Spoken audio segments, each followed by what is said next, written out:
My man. How we doing? Hey, good, What's brother. going on, G? Fresh fade brown today. Fresh fade brown. People on Spotify, you're missing out. Just tell you that right look now. Look at that beautiful hair. There's a fresh fade going on in this this live stream, and yeah, this is from my client Sheto, who I got to shout out. Best barber in Leicester. So if you're ever in Leicester and you need a cut, you know who to go and see now. So we. Oh, man, I'm gonna have to come all the way up to Leicester just to get a cut. Then there you go, man. For sure, she'll hook you up. She will definitely hook you up. She's a great barber. She's been a client of mine for many years. So yeah, she hooks me up as well. It's very nice, very kind of her. So that's why today I am fresh fade brown. looking fresh. Yeah, man. I was checking you out on the Instagram. What was it? Was it like 2 weeks ago? And you had your hair kind of in like full brown Johnny Bravo. And I was like, this guy just flexing hard right now. So good. Slick back Johnny Bravo is like, hey, baby. See, I have beautiful eyes. What is it with you and impressions, man? These are getting better every week. Oh man, like see what else we can get squeeze in, right? It's funny because it's reminding me of all the like the monologues and stuff that I know. It's just like, why do I know these? It's just I've just watched these movies enough times where it just sits in my brain. Like the Joker from The Dark Knight came up as well. I was like, oh yeah, I know a bunch of his lines as well, but see if we get an opportunity to use them. Yeah, for sure, man, for sure. Like I think The Dark Knight has got so many mad epic quotable moments, and even like even the Bane one, Dark Knight Rises, like some of the lines he pulls out are just like, woof, that's chilling. That's chilling. When he breaks. So again, I missed that. Yeah, all his like, you fuck the backbusters, your ally. Yeah. Oh man. I don't know whose idea was it to make him sound like that, but I kind of like it now. I listened back to the movie. I'm like, nobody sounds like this guy, and it's quite ominous. Yeah, that was the beast. But yeah, man. What's the week been saying? Week's been a tough week. So So let me phrase it like this. This is one of those weeks where I've had 3 occasions this week. So one of them was kind of a family kind of get together, and the other one was with friends, and the other was also with friends. And then lumped in with that, there has been a lot of work stuff. There has been a lot of movement on that front.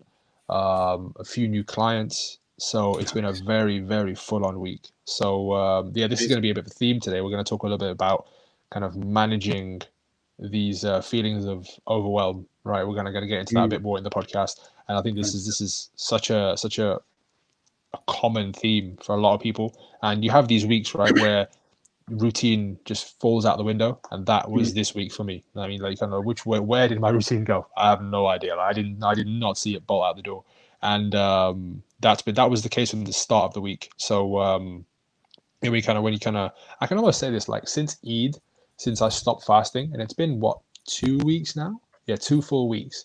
I felt a tiny bit behind. I felt like there's just been a lot on, and it all kind of stems from having one weekend where I just did nothing. I did nothing over that Eid weekend. Saturday was the last fast. Sunday was Eid, and then it kind of rolled into Monday a little bit, and then they have that first week where you kind of back into routine, and then into the next week where we had a family gathering on the weekend. I think as lockdown's kind of easing up, where everyone's kind of just doing their own thing, chilling a bit more. And yeah, it just kind of, you realize that through Ramzan, I probably had a bit more time through not eating and through not kind of doing other things to deal with the things that I was having to do. I had a lot more time to train, a lot more time to do everything else. And business wise, it wasn't as fast. But then now, and also with lockdown, it wasn't as fast. But now I'm noticing that things are picking up again. And I've had one of those weeks where it's been quite full on. So yeah, we can talk a bit more about kind of how I've kind of dealt with it and not dealt with it in some ways. But how about yourself, man? How's your week been? Yeah, really interesting week, man. Similar sort of thing, and like a little bit of we'll talk a little bit about the guilt And Yeah, yeah, yeah. that was an interesting lesson there. Thankfully, I think it'd been 4 months since I'd actually seen my family, because of like lockdown, and then before lockdown, my parents had gone off to India, and so I finally got the chance to see them this weekend, which was amazing. It was great to hang out with them, and then yeah, so like felt super content. It was just great to. It's like when you feel like, oh, my family's doing great. I get to see them. I'm in a great environment. Like it's been that long, so my mom's got this thing of like, what do you want to eat? And I'm like, whatever you got, Mom. Is like everything. It's just, and she'll just bring it all out. She'll bring out everything. Like literally, it's like a chicken biryani going down. Is all these like all these Indian dishes which I haven't had in a while, and it's just amazing. So I feel like fully taken care of as well, which is hilarious, because that's just what parents do. And Sure. yeah, so I felt like super content, and then coming back home, coming back to my flat, I was kind of like, in a way, I was not disorientated, but it was just I felt like, it was just like forward action had kind of left me, because I almost felt like it was a sensation. I was like, maybe I'm too content right now, because of like parents feel good, mom and dad feel doing good, feeling good. It's great to see them. I'm in that environment where I know things are fine, and I get taken care of as well, more than anyone else, because we just haven't seen each other for so long. So it's kind of like the son comes home after ages. And so I come into Monday, like, you want to tackle the week, but I'm like, I just feel a bit flat today. It's one of those days where didn't really feel like showing up. It just felt like I was, was it? Yeah, just didn't want to step up to the plate. It was just one of those days. It was a strange one. So I just wasn't feeling on the ball today. But it was the idea of like, what we talked about in the last podcast. We've talked about other times as well, which was showing up when you don't really feel like it, because that's the day where it makes the most difference. And so I've just been kind of like getting through the day, doing my sessions, and using the sessions as fuel as well, because it's always inspiring to see my clients doing the thing and progressing and learning their lessons and moving forward. And then and then just kind of getting myself mentally in a good space as well, where just reciting to myself, like, I need to remind myself of all the things that I want to that I align myself with. So it comes to values and stuff, and then that's like, that's helped. It's a good practice to have, because otherwise I would just feel a little bit more all over the shop. But I've got these anchoring thoughts that I have, which allow me to move forward. And then, then just as before we got on air, we started chatting about what we're going to talk about today. And I was like, damn, man, I feel pumped again. It feels good. And so it was just a process of, not feeling like I'm on the ball, not feeling like I'm going to step up to the plate today, not feeling like I'm on it, but just show up and just do it. And then, it's coming to the end of the day, and it's like, yeah, I feel great again. And it's like, it's just because I was showing up, and then because we're going to do this, that I feel fantastic for it again. Brilliant, man. Brilliant. I think there's a lesson in there for yourself, right? Like you for like one day, or I don't know how many days was it with you were with your parents? Was it 2 days? Yeah. Right. So like for those 2 days, you kind of switched off from your routine, and that switching off from your routine was probably like you said, switching off from any kind of forward movement in the conventional sense. So probably you're not probably training clients, you're probably not working out as much, even though I did see you working out in the rain. That was pretty sick. Yeah, that's pretty awesome. It was chucking it down. Yeah, I saw, got out there before it started raining, and then it was just pelting it down. But I'm swinging in the rain. Love it. Yeah, you just kind of had those days where you haven't been on your boil, and then as a result of that, you immediately felt something was wrong. You know what I mean? You immediately kind of had this sensation where like the body's kind of feeling like the body, the mind, something's not aligned, right? And it's you're fully aware of that. Like it's just like this isn't what I need to where I need to be. You know what I mean? And I think that's the biggest lesson here, is that like through years of you doing the right thing, you've come to realize what you as a human being need. And it's definitely to see your parents, definitely just to have that time, but it's almost to realign as quickly as possible. You know what I mean? Re-engage, and like kind of like Jacko Willink, right? Like kind of just get back to that grind straight away. And it's kind of like reminds me of like, there's like, you see these old like war movies, and you see this king that kind of like finally conquers, and then you think, okay, well now what? It's like you've got to just find a new kingdom to try and go and conquer, and that it's a kind of a microcosm for your day, right? Like you can have a day where you kind of are merry and you drink up and you do all those things, but then the next day it's like, well, can't do that every day. You got to get back to it. Like there's I've got this obstacle is the way medallion. One of my best friends got me, and on the back it shows a picture of a mountain, and basically it just says like behind the mountain there are more mountains. So it's like you can tick off one thing and you can rest, but then there's always going to be another mountain. And you almost got to, for someone like yourself, and for I think a lot of the people that listen to this podcast, you almost got to find that next mountain or realign with the one that you were running up very quickly, and it kind of makes you feel kind of worthy almost. You know, I mean, you were talking a bit about that kind of that guilt kind of feeling, right? Yeah, that was from something from last week, and before talking about that, just kind of going into that a little bit, because I mentioned the idea of like feeling almost too content, and that's where that balance comes into it as well. So again, it's like there's a circuit in our brain which allows us to feel content and allows us to want to drive and move forward. And so if there's like, and they work off of each other, but if we're too content, that means we don't move forward. We don't go and seek the thing that makes us better.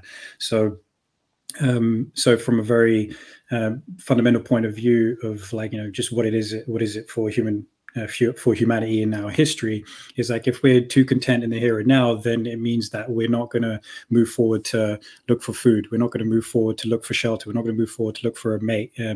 If we're doing something right now which gives us too much contentment, too much satisfaction, and so it needs to be balanced out with the idea of moving forward, or the thing that you need to do to move forward, where you're improving your life circumstances, not just because you're like overly content in the current domain.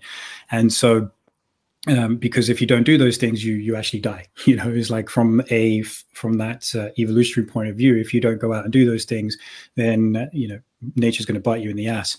But there's a similar thing that goes on with us as well. As like, I mean, this isn't a comment about people why they might need to take antidepressants or anything like that, but there's the side effects for stuff like antidepressants are like loss of libido, loss of appetite, and because generally what's happening is you're starting to build up your like serotonin levels again, which are crucial to your feeling of contentment in the here and now. And so that's great, but then that circuit is being activated too much without there being the activation of the dopamine reward circuit. So which is the one where you have the incentive reward circuit, basically, where you set yourself a goal, you go and attain it, and you feel good about that. There's no balance there. So that's why on that physiological level, like people who might be taking antidepressants like SSRIs are going to end up feeling they lose their libido, lose their appetite potentially, and lose that forward action that is required to have better circumstances in life, because there's that imbalance right there. And then so on like a environmental level, I kind of noticed that imbalance where I was like, I feel super content, and then the next day is like I'm not so much aligned with the thing that I know I need to do, so my circumstances improve the next day and the next day and the next day. And so I think that was part of the thing that contributed to not feeling like I wanted to show up today. And that was it was just super fascinating to kind of observe that. Is like, get back to my flat, I'm just like kind of all over the place. And I don't feel like doing the things that I know I need to do. But then but because I have that anchoring practice, and because I was just like, okay, I know I've trained that in my mind now. Is like, okay, show up on the days you don't want to show up, and that means that by the end of the day, I'm just feeling so much better, because as a result of showing up as opposed to just shying away from that. For sure, man, for sure. So that's super interesting with the link back to how those two things are at kind of bay in the brain. I think that's so key for people to understand, is to like you've almost got to set yourself up to achieve things. You almost got to have, and then like the more you recognize it. We talk a lot about this, right? We recognize the wins along the way, and how you just you are, again, it's like awareness. Like I know that I've done that thing. I've done that thing. Great job. Like I'm moving further towards where I want to move forward, further forward towards. It just shows how necessary a process that is. It's so key for you to be in that awareness state 24/7. Otherwise, it's a case where you'll kind of fall off and you won't really know why you fell off. You know what I mean? Like, because you need to have that cycle kind of reciprocating the entire time. Otherwise, you'll be kind of over here, kind of going the wrong way, and it's just that you fall out of sync. Yeah. It's really interesting, man. Really interesting, and I think that ties in a lot with routine, a lot with kind of triggers and the things that you almost have to do through your day for you to feel accomplished. You know what I mean? Like, and what do you think to that? Where do you sit with that? Yeah, fully. Fully. You have to have like the the thing we were talking about is like the anchoring activities, right? It's the thing that you know that if you execute, then you're going to have a good day. So it's like, what anchors you. So yeah, I think that's a good one to put up next. Like what anchors you, right? Locked and loaded. Locked and loaded. It's those anchoring activities which help you get you out of your funk. Like whenever you do them, you know you're going to have a good day. Whenever you do them, it's going to make things more productive. It's going to have the knock-on effect into everything else that you're trying to achieve. So the example for me is my anchoring activity is basically doing at least one thing that is going to help me with my physical health. So I like to jump in the cold shower in the morning when I wake up. Let's say that's one of those things. Do some breathing drills, like to help me with my alertness. Like, so for me, I like to use the Wim Hof method for that. So if I'm doing at least one of those two things, then I know I'm helping myself physically build myself up, and then mentally also improve my alertness, which is going to help me stay focused during the day. And it's more that I've done something which is helpful to me, which is the thing that helps me focus for the rest of the day, because I've already started my day off doing the thing which I know makes me feel good, and then I kind of don't have to worry about that. And then another thing could be like, like a maintenance routine, some level of movement for like 20 to 30 minutes tops. And it doesn't have to be anything exciting. It can just be something where I know I'm just taking care of my body. And then when I do those things, I feel like I'm going to have a good day. I know not having a good day, because if it gets to like 4 o'clock in the afternoon, say, and I know that I haven't done my maintenance routine, let's say my movement routine, which is helping me take care of my body and helping me feel at my best. Because if I take care of my body, I feel mentally more sound as well. I think it's just because I'm more at ease, like more than anything. It's like, okay, I've done something positive for myself, and then that mentally makes me feel at ease. But if it gets to like the afternoon, 4 o'clock or something, and I haven't done that yet, it's in the back of my mind. It's agitating me, and I'm not as focused in the work that I want to do, because I've got this thing say, you said you're going to do this, you haven't done it yet. When do you reckon you're going to do it? And it bothers me. And it's like that contract you kind of make with yourself as well, where it's like, all right, I said I'm going to do this. I don't want to break my own word. Otherwise, that's going to make me feel even more guilty. And so, better off that I start the day having done one of those anchoring activities, basically to make me feel like I'm going to have a good day. And what's that kind of look like for you? Yeah, that's cool, man. I'll get into that in a quick second. But I think when you were talking, it dawned on me that like you almost got the mind that can only be appeased through the physical manifestation of its thoughts, and that's done through the body. So it's like the mind is like a inanimate object that it can't kind of move, it can't kind of do anything. It's like kind of sat in the background watching the body kind of be and do and actualize on all its thoughts.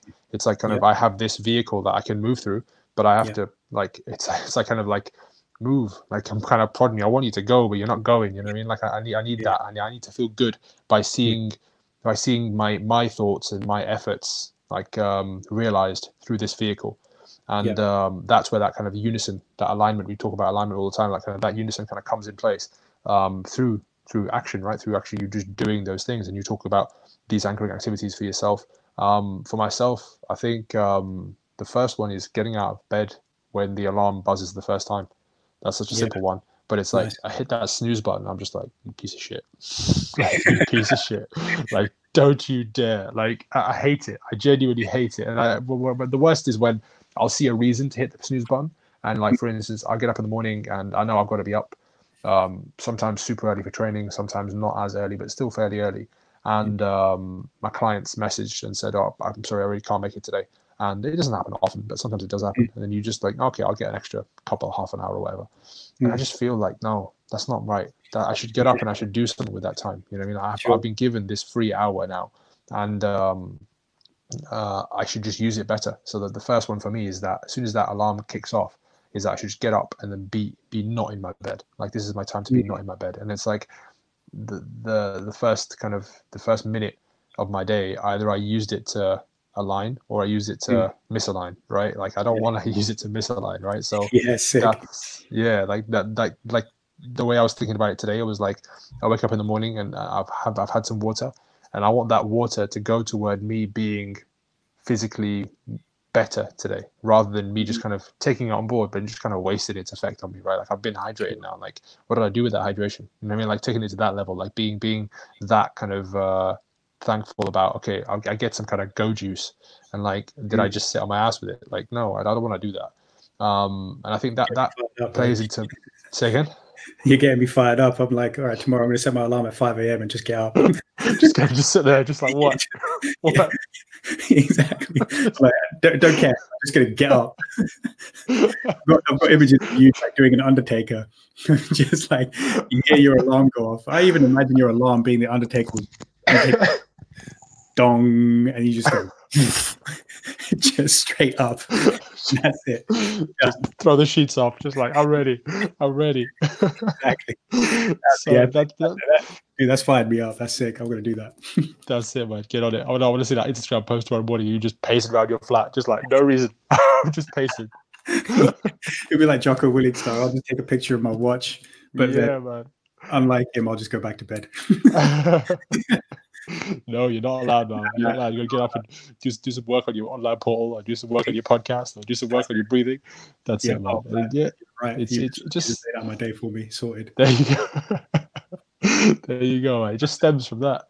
So as soon as that first kind of battle is won or lost, and I think we're gonna talk about the Last Dance, Michael Jordan documentary later on in the podcast, but I'm gonna kind of sneak it in now. It's like he saw a lot of things as like personal battles, and he used an external source, be it a media guy who said something about him in the papers, be it a teammate, be it an opponent who said something and then it pissed him off, and he said, like, look, I'm going to get this back. And you can do that. You can play that game with yourself. You know, you can play that game with yourself. Like, okay, I've got this time right now. Am I going to be good to myself, or am I going to kind of misalign? And that's the way I see myself. Like, I want to be that guy who kind of works for the thoughts in my mind, right? I have these thoughts, and I think the only way in which I can have more of these thoughts is if I actualize on the ones that are here and here, the ones that are here and now. You know what I mean? Like, I can't move on to level 2 unless I clear this level 1, and this level 1 is me getting out of bed on the first kind of alarm go. And it's so kind of anal to the point where it's like a checklist for my day, right? So like I'll tick off that first one. I get out of bed on the alarm, big tick, like, love it. Let's roll on with that tick. And it's like you're talking about the bathroom routine. Sometimes I go in there, I'll have a cold shower myself, and that's another big tick in the box. It's like, just with this momentum, with this kind of, the day is starting, it started so right all of a sudden, and it's like you put on a good tune when you're in the shower, and it's like, oh, this is just legit. And one of the questions you asked, the question you asked originally was like, what are those anchoring things? And that getting out of bed on the alarm is definitely the first one. And then the second one is like praying first thing in the morning. Like, I'll pray a few times through the day. And usually if I miss a prayer, I feel like, again, there's a few activities that you have to just do. And those are definitely one of those prayers through the day are definitely those for me. And it, like you said, it just sits in the back of your mind, and you can get everything else done in your day. But if you haven't ticked that box, it's like a glaring box. And I think this is where we can kind of have certain things that carry more weight through your day. And you talked about training, and that training is definitely another one for me. in terms of some, like you said, it doesn't have to be a balls to the wall workout, but it has to be something. You know what I mean? I have to kind of pay respect to kind of body, or pay respects to my physical self. And I can sit and I can work all day long, and I can type up notes, or I can work on the website, and I can do all this stuff. And it just doesn't appease the other side of you. You know what I mean? You like it's like the song says, right? You got all these demons you need to keep on a leash, right? And you got to feed them all. You got to feed them all, right? You can't just leave some of them, because then you become lame in that way, right? And that's not going to fly. Arsonist's Lullaby. That's gone on my training playlist, man. You had me jacked up yesterday. It's good, isn't it? It's good, man. Yeah. Proper. Like, I love how the guy just never raises his voice. He just speaks the song, and the tune just festers, right? It's like, oh shit, man! Like this is on now. Oh, that's true. Actually, that's a good point. He's like, he's not screaming it out. He's just making you feel it. Yeah, that's cool. So waking up in the morning, just getting up on the alarm and praying as well. Yeah. I think the prayer is a good one, because that spiritually, it's like, okay, I've got myself in check, and like I'm going forward with all my weapons. You know what I mean? That's kind of the way I see it. Is like, kind of, if I've left something behind, you don't feel as equipped for your day. You don't feel as equipped, like mentally. And I think the only way to do that is to act there and then. And I think that action of realizing that you've acted there and then is powerful in itself. You know what I mean? Like you talk about it all the time, recognizing the wins along the way, like being aware enough to see that, you know what, I've done that good thing there.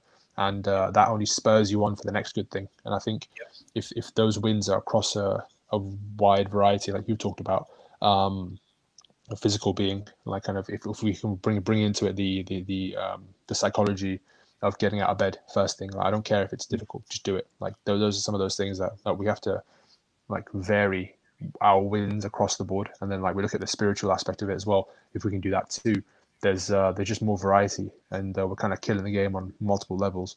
It makes you feel good straight away. Like then that all that will be done within 15 minutes of me waking up. So the rest of the day should be on a much bigger high. Quality, man.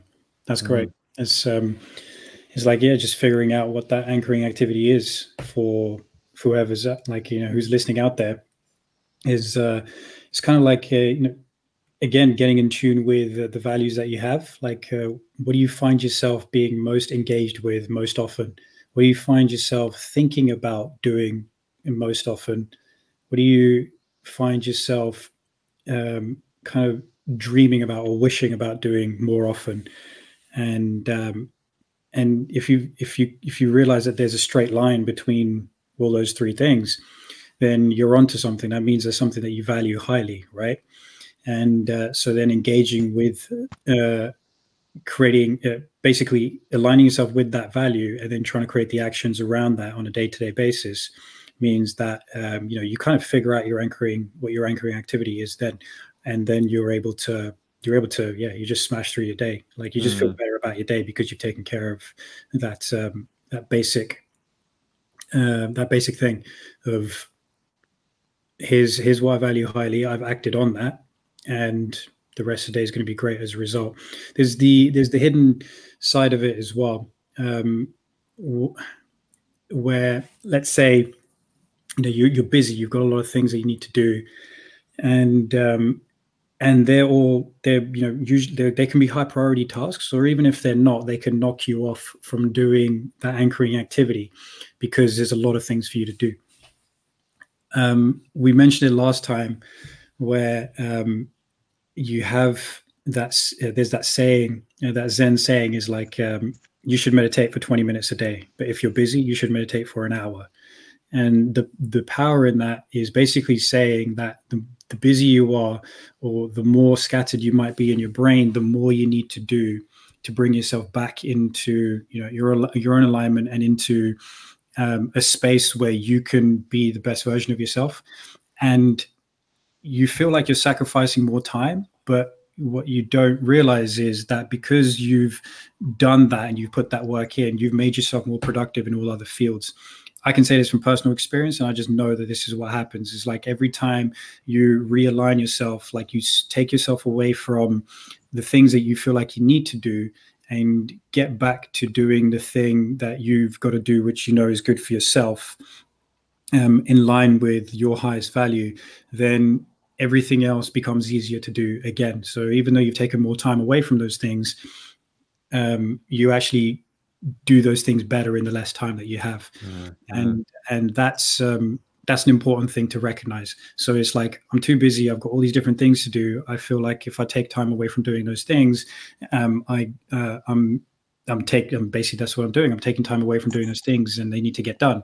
But actually, if you go back to doing that thing that you need to do because it's your anchoring activity and it's because it's in line with your highest value, you're going to end up feeling better about doing all those other things and doing them better anyway. So it's about quality that you put into it rather than the quantity that you're thinking that you might is more valuable. Yeah, that's so legit, man. And I can kind of tie it to people out there that work out and that train.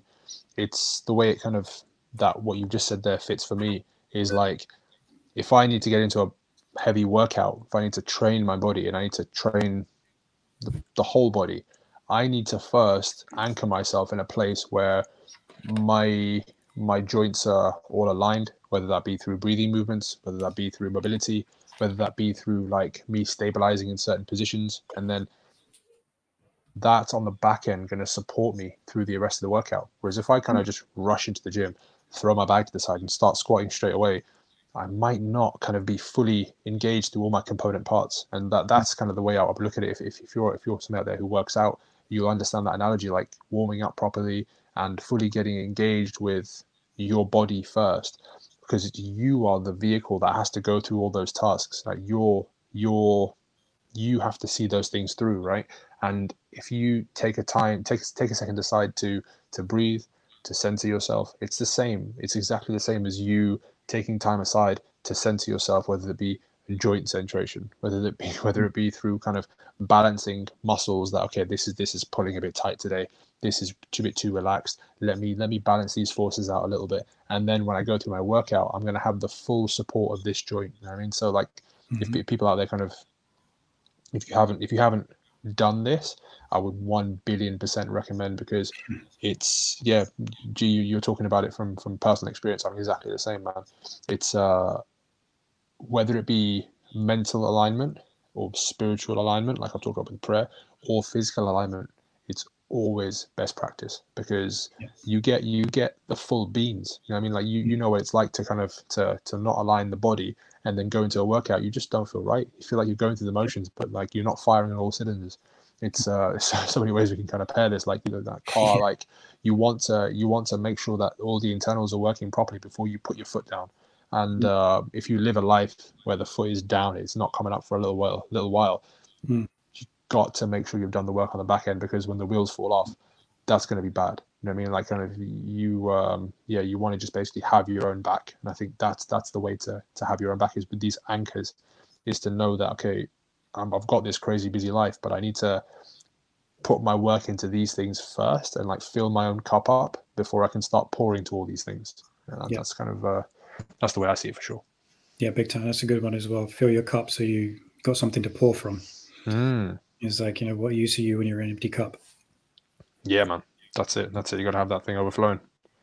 Exactly. Yeah. And you can take care of it. And like, I mean, essentially all the domains of life are like, you know, mental, physical, environmental, familial, sort of like relations and stuff like that. Yeah. What's that fifth thing? Spiritual, right? Spiritual as well. Yeah. The sixth one I'm kind of forgetting off the top of my head at the moment as well. But it's just basically essentially boils down to those social. Is that a thing? So yeah. Social would be. So I think it's, but basically you can even just like decide to pick from one of those things, and then that will feed into other things as well. And then when you start to build that out even further, you'll have different ways of anchoring yourself. So even if you can't get to one, you can do the other thing, and that makes you feel good. And that's what I find is important as well. So because I've learned that from, you know, basically doing injury rehabilitation with people, is so like one of the things that I do is like I'll take on a client who's seen a chiropractor, osteopath, or a physiotherapist, or someone like that, somebody who's basically treated them for some pain that they've had, and then I'm the guy who comes in and does the rehabilitation work with them and gives them the exercise, makes them feel functional, and then just moves them on to the next level. So they're fit, they're healthy, they're confident with their life again. And I've come across a lot of people whose anchoring activity was the thing that caused them the injury, because it was like over reliance on that one thing. So I'll give you an example of like a marathon runner, and just developed a problem in the back. Just wasn't going to go away, because one of the things that was the thing that they weren't willing to give up for a short period of time to help them recover, which was their running, because it was the only thing they could rely on to anchor them to their day and make them feel like they had a good day, meant that they weren't going to recover. And so it was a tough thing to deal with. It was just like, okay, look, we're going to do some good work, but it's not going to have the effect you want it to have unless you figure out a different way of using the energy, using the pent-up energy that you have, or expressing yourself in a different way. So that was a lesson. Like, this was several years ago, and that was just like a good lesson in making sure that you have different things that you can rely on that help you anchor you to your day and help you get the most out of your day. Because if it's just that one thing, and especially when it's a physical endeavor, we need physicality, we need physical movement. I mean, that's why our bodies exist, is to help us navigate us through our environment. That's basically the only reason that our brain really exists as well. And when that one thing becomes the only thing, and then you do it excessively, there's a point where it stops being healthy for you. So we need to find different avenues to be able to anchor ourselves. It's like, find that one thing first and work on it and make it part of your day. So then, you always have that one thing. Then it's also like, okay, what else is there? And like, in our examples, you've got something mental and physical and spiritual going on. All right. At least those three things. For me, I've got the breathing and the cold shower takes care of the mental aspect as well as the physical. But then I'll also, like you mentioned, listening to music, like, here's a sick track, something that gets you pumped for your day, or something that makes you feel good. Music is powerful. Music is powerful. It has that effect on us to change the way we feel about a day, about a moment. So use it. It's like, it could be something musical and that takes care of the like the mental aspect as well. I do that. I listen to like some like, say, podcasts or speeches or something which got me like fired up, or make me think in a certain kind of way. So when I'm learning, I feel more fired up. So so there could even be something where I'm learning something from a podcast, or I'm learning something by listening to someone, or it's motivating me, or I'm learning about life in that regard by listening to this person, and then that helps me anchor to the day as well. As, okay, I've done something good, which has provided some positivity, given me some fuel in a different kind of way, mentally and spiritually and emotionally, and now I can do some other good stuff as well. So there's lots of different ways of finding lots of different ways to anchor yourself. It's just finding the top 2 or 3 that really work. That's so legit, man. That's so legit. I love what you said there about learning fires you up. I think it's kind of like accomplishment. It's accomplishment. Kind of like you feel like you've leveled up in there and then in the moment. And I completely agree. I can't tell you how many times I'm sat there listening to our podcast or listening to like the course I'm doing right now, and I'll just I get something, I'm like, yes. I'm walking around my room and I'm yes, like I just get this shit now. Like, thank you. Like, I feel like I'm just like there and then, just like leveled up to like the next stage of Super Saiyan. I'm just like, fucking come at me, bro. Like, this thing is like so cool, man. Yeah. I totally agree with that. The knowledge thing is everything, man. And I really like what you said there about the having the one thing that you put all your eggs in that one basket, and then when you find out your basket has a hole in the bottom, you're just like, oh shit, what do I do with this egg now? I don't know where to put it. And you need to. I think that's where it's like it becomes a curse, right? And then I think recognizing that, or even having the strength to be like, okay, I'm going to go without this for a little bit of time. That's tough. That's not easy, right? I mean, I think I can speak to that a little bit when I I don't know if I talked about it a little bit. Well, I think we talked about it when I talked about my kind of initial weight loss journey. But me and my dad were in a car crash, and I couldn't train through that, right? And it was like, okay, so I had one basket, like legit. Didn't have any communication basket, didn't have any spiritual basket, didn't have anything else. It was just like, where's the weights at? That's the basket. And yeah, and when I couldn't do that anymore, that was really tough. That was like, okay, what do I do now? And when you said it, I was like, okay, that was the first thing my mind went to. But that then stemmed into a case of, okay, now I can take this passion I have to train, and I can turn it into, how can I learn more about my body? And therein lied the answer, because that made me go and do my personal training qualification, made me started to learn more about like Kelly Starrett and like kind of all these other things, mobility, and like kind of, okay, I went down that rabbit hole. Like, I can't actually lift heavy weights right now, but I can learn more about my anatomy, and slowly it just transforms, right? And then you can always return back to that first basket, because you have those reps, you've done those, that you've spent your life doing that shit. And when you have to diversify, it's a case of just being secure enough in yourself to know that you're not going to lose this thing. You're just going to go off and find new things. You know what I mean? You can always kind of return back to the same path. But if that path isn't actually serving you to get you where you want to go, then you've got to be kind of brave enough to step out and say, okay, right, well, let me go see what's beyond the horizon, right? Yeah, completely, man. That's legit. That's such a good example of like, you found the hole in your basket, all your eggs are cracked, and you're like, oh shit, this basket is like not any good right now. You go and went and found yourself another basket.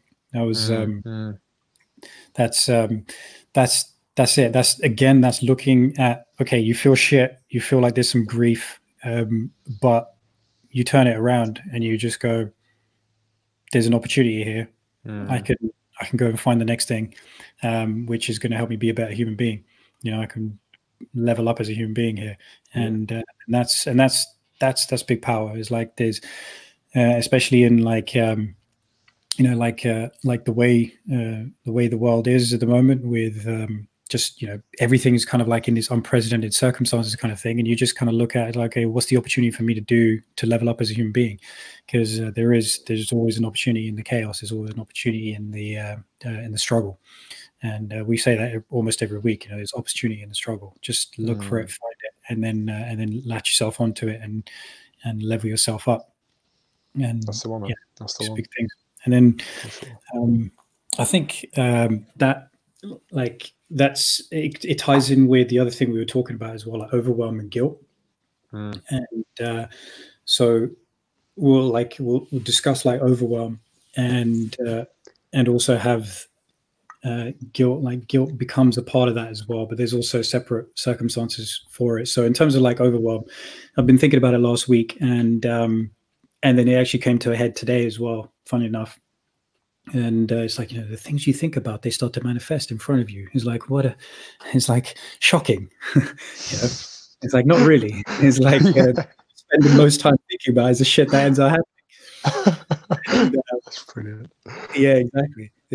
So with the whole overwhelm conversation is like, got a client on my online portal, and like especially when onboarding, there's a few things that you're just basically getting yourself used to the portal, you're getting yourself used to what it looks like, you're getting yourself used to, okay, here's the program, here's what I need to do on a day-to-day basis, and signing into your training program, all that kind of stuff. You're going to feel like it's there's a lot to do, and then especially when you hit a really busy period in your life, there's you got like a bunch of stuff happening for you. You got like 8 different things you got to think about that you want to achieve in the next hour, let alone in the next day. And you're like, oh my God, how the hell am I going to go about doing this? And that's essentially the definition of overwhelm, is when you got so many inputs into the brain, you just don't know where to begin. Like the inputs just make you freeze. You got all this sensory input coming in. It's like all the, you're looking at your environment, and you just don't know how to take it all in and make sense of it. And we touched on it last week when we answered one of the questions about stress, and but it's also, it just comes down to feeling like what you can act on and discarding what you can't, like what's not in your control. And that's like, overwhelm is part of that conversation as well, where you can get stressed because you're going through serial processing. You're just got a ton of inputs coming in, you don't know what to do with them. And so the conversation was like, okay, I've got like a million different things I've got to do, and I haven't really got the time to look at this. And it was like, okay, cool. Like, this is all good information. It's like everything is done like that non-judgmental way, and everything is about finding a solution. What's the takeaway action that you can make, which will make you move forward. So that's the thing about overwhelm, is the only way you can really get over it is to take forward action, however that looks. So in this instance, there was an element of guilt attached to not having done the thing that this client needed to do to help better themselves, like basically sign into the portal and just like do the assigned piece of work that they need to do, so that it kind of, again, this is an anchoring thing as well. It's about creating an anchoring activity, and so that and it's also aligned with their goals, so that they're driving forward. And then there was like an element of guilt as well, because it's like, okay, I've got this thing that I want to do for myself, but I'm taking care of all these external things, which means that I'm not making time to take care of myself. And then it's that thing we mentioned, it's just like nagging away at the back of the head. You just got that thought in the back of your head that you haven't taken care of the thing that you need to do for yourself. And that was bothersome, and that created some guilt. And then there's all these different things that you got to take care of. And I was like, look, we just need you to do one thing, and you don't need to look at the whole program, because every time you look at the whole program, you look at the whole elephant, and you're thinking, I can't break this down. I don't know what to do with this. But it's that saying, is like, how do you eat an elephant? One chunk at a time. But it's not just like eating it one chunk at a time, it's enjoying those chunks as well. So you need to flip the frame as well, which was, I don't have time for this, it is stressing me out. And it was like, instead, why don't we work with the idea of making time for it, because it's going to help you feel less stressed, because you've done something good for yourself, which will ultimately mean that the other things that you need to take care of feel like you can do them with less consternation. You don't feel so stressed about them, because you've taken care of that one thing, which makes you feel good and makes you feel like you're serving the goal that you set out to achieve on this program with me. And overwhelm happens all the time. It's like, you could wake up one day, especially if you look at your phone first thing, and you got a bunch of emails, you got a bunch of messages, and you feel like you got to take care of stuff. It's like, oh shit, I've got this, and this to do. And if you're not very good, or at least haven't developed the skill yet to look at it objectively and just be like, okay, what's the most important thing here? What's the thing that I can do? And what's the one action which will probably knock off a bunch of the other things that I need to do, or at least mean that if I do this one thing, then it's not terrible if I don't get the other things done. And if you learn to do that and just take one small movement forward, again, we talk about it all the time, incremental gains is like 1% better every day. If you just do that one thing, it has a compounding effect on a day-to-day basis. So take that one action forward, and then that overwhelm just disappears. I've seen it happen with me, and I know that it's happened like with other people. Anybody who is like successful on a day-to-day basis is just basically taking that one small action forward to overcome the overwhelm.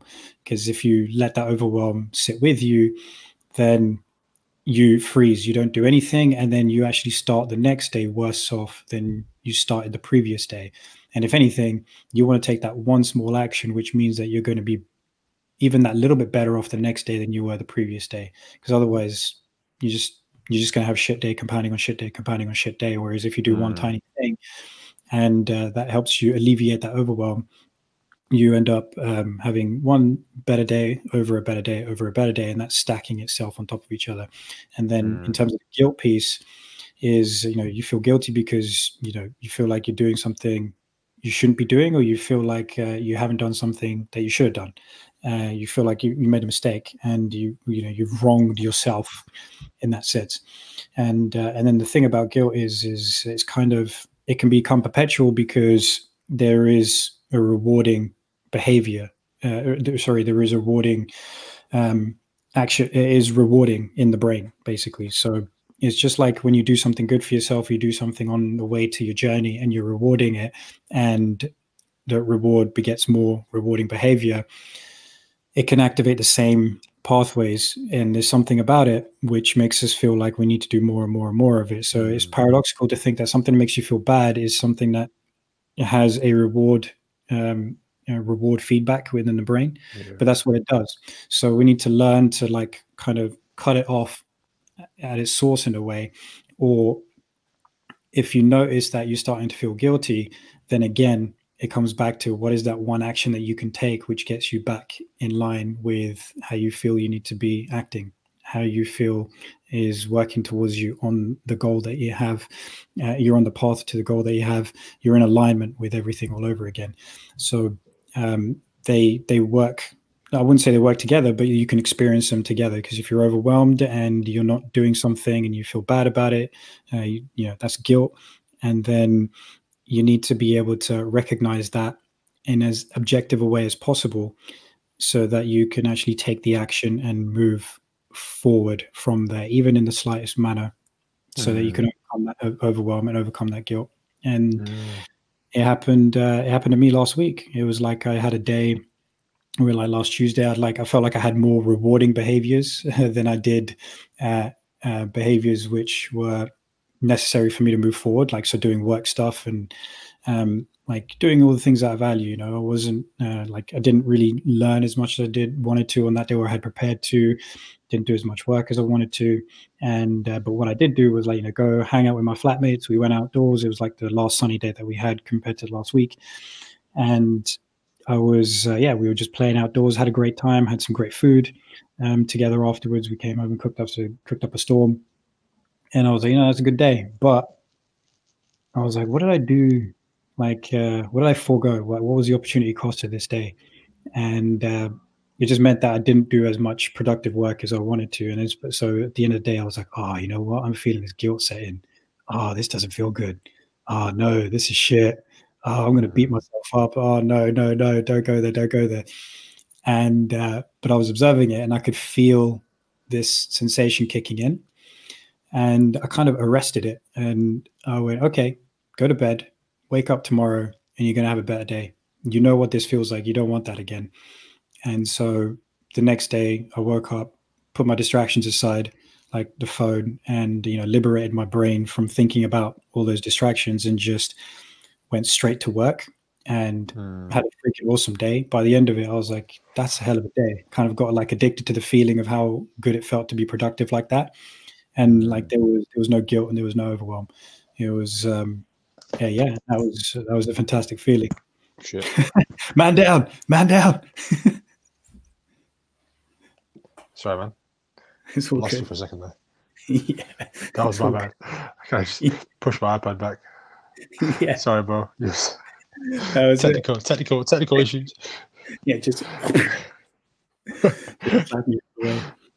that was it. And yeah, it was the guilt disappeared, and it was because I took a level of action, which moved me forward to where I wanted to be, and also felt good. It was just doing all the things that I aligned with, and that's how you can overcome overwhelm, because it didn't feel like, just because the day before I didn't do as much as I wanted to, the next day it made it feel like I had a lot to do, but I just took action and it just built on itself, and the guilt disappeared, and I just felt like I had a productive day. I'd had a great day, and yeah, and there was it just felt good, man.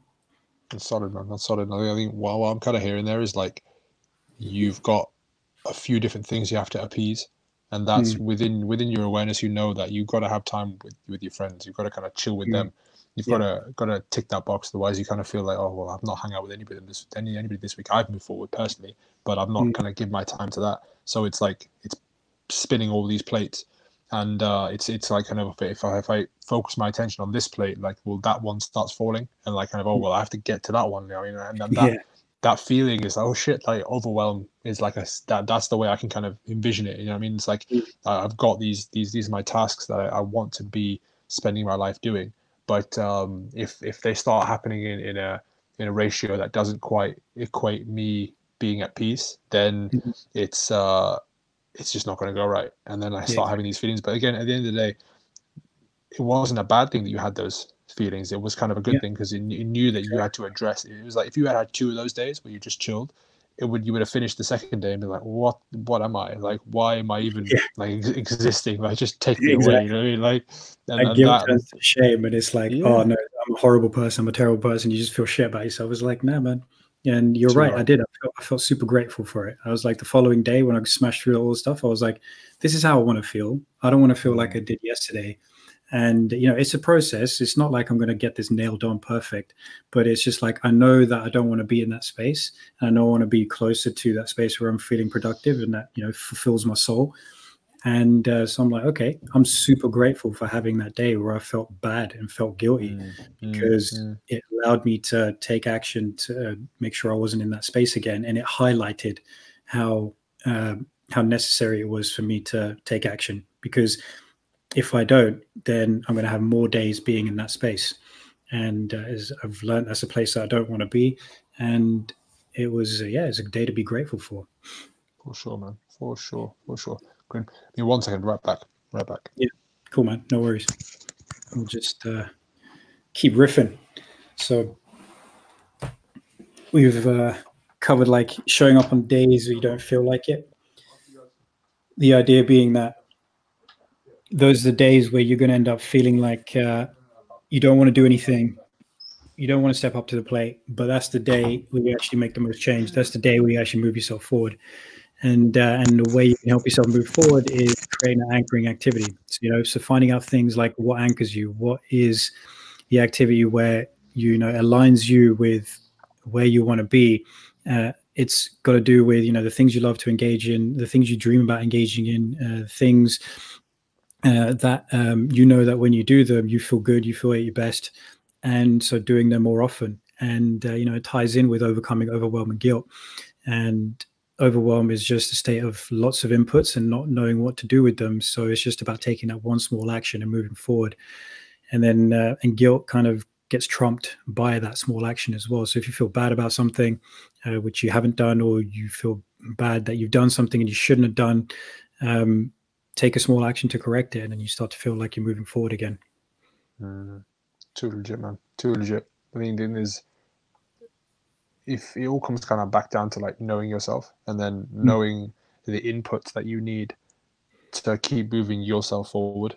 And I think sometimes it's gonna be a few failed attempts, but like failure, like we break it down like first attempt at learning, right? It's like we wanna know more about ourselves, and then we kind of we try one input and it doesn't give you the feeling you want to have. So it's like it's all about kind of understanding that, seeing that, and then going at it with a different input next time. And I think that's just part of the process, right? Part of the process. 100%, man. 100%. Yeah. And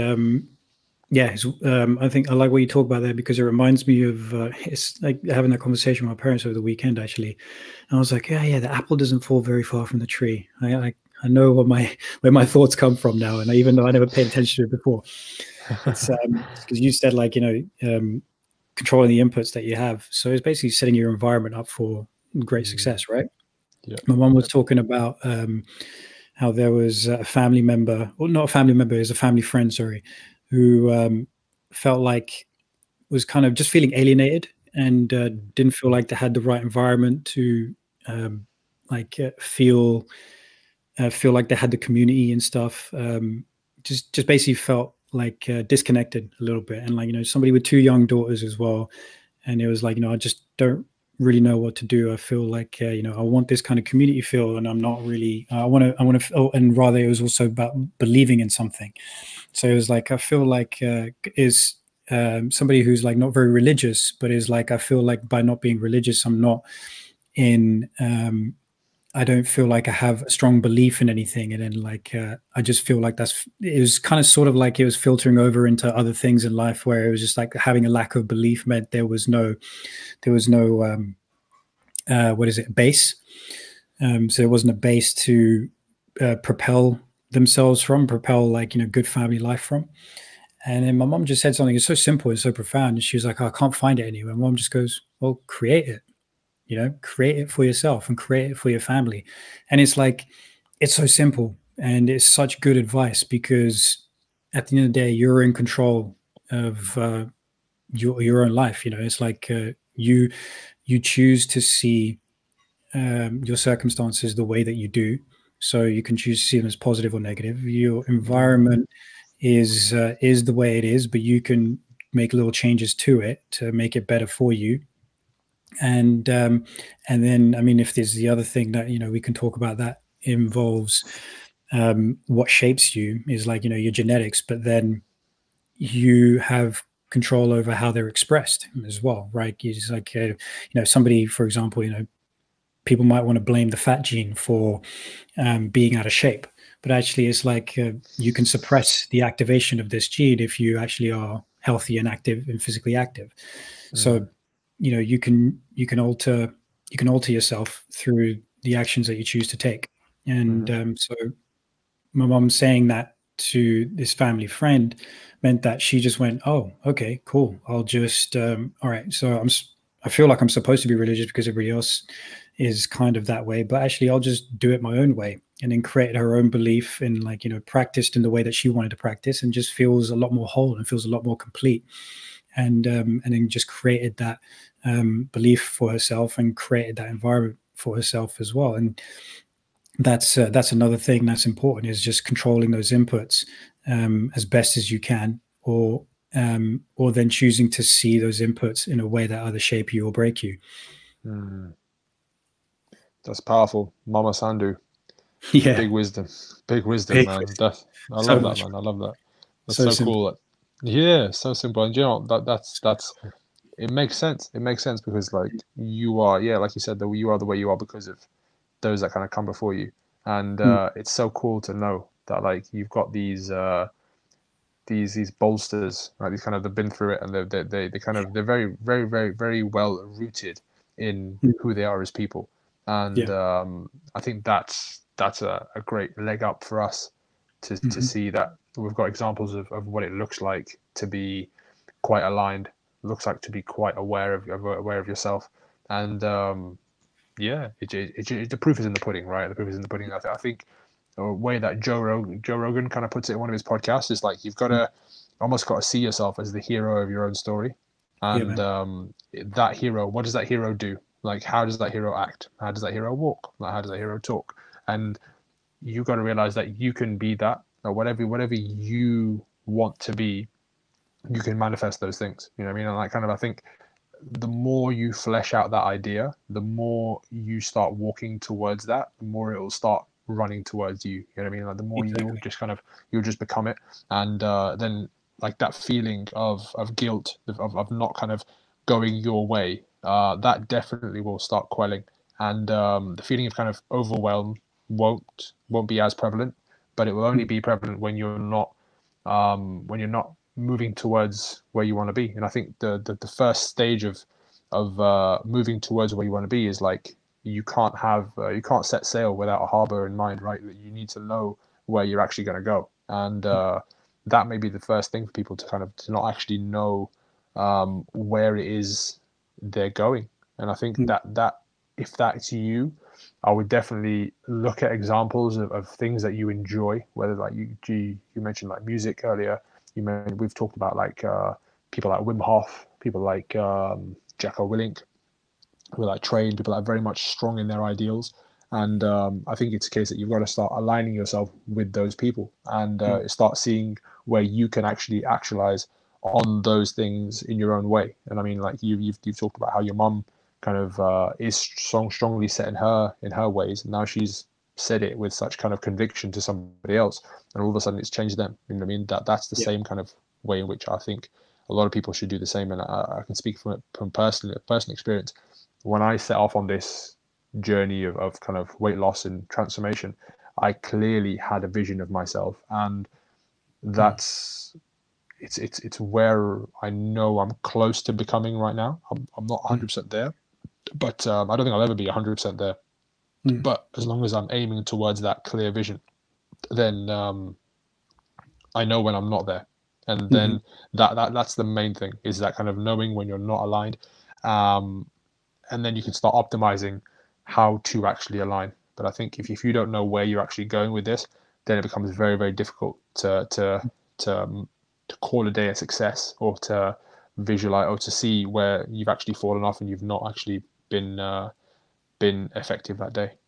Yeah, yeah, and like, and there's also a lot to be said of like actually just getting started without knowing your destination as well, because it can be, and because you know that wherever you are, you don't want to be there, Mm, and you've known that for long enough. It's something that's nagged away at you, and so you want to take the action to just get away from that, and that's important as well, because as you start to move, you'll start to formulate where you actually want to go. So yeah. it definitely, yeah, so certainly, like, the more you know about where you want to go, for sure, because you already know where you don't want to be. But if you don't have that place of knowing where you want to go yet, don't let that stop you if you already know that where you are is where you don't want to be. So just start moving. It's just like pick that thing which you know you got to do to help you get away from that. It could be anything, like whatever it might be. It could be physical training. It could be like changing what you do with your life, and like it could be something grand or it could be something small. But whatever it is like, yeah, just move on towards that, and then you'll Mm, start to get a clearer picture of where you actually want to go. hmm. And it's kind of like, you haven't got to have all of the pieces, but Yeah. just start with the smallest thing. Like Hmm. the person you want to be, do they wear clothing that you're wearing right now? No. Okay, well, go out and buy yourself something that you think you would wear. Don't break the bank, but like, just be about, okay, I wear blue Converse. I'm gonna go buy some blue Converse. That's me. You know what I mean? That's Yeah. kind of me aligning with who I am. When I put those blue Converse on, I feel like a bit more of a superhero than I did yesterday. Mm. Or I feel a bit more like I'm on my game. You know what I mean? And that will steamroll 100%, because you'll walk a different way, you'll talk a different way, and you'll just start to fake it till you make it. You know what I mean? Like, kind of, you start putting those little things in place, and it's just a way of you understanding yourself better, I think. Mm. Yeah, man. Big Yeah, time. I think it's, yeah, because there's power in those little things as well. You don't. It sounds silly, is like, why would wearing clothes, a certain kind of clothes, like, make me feel a certain kind of way?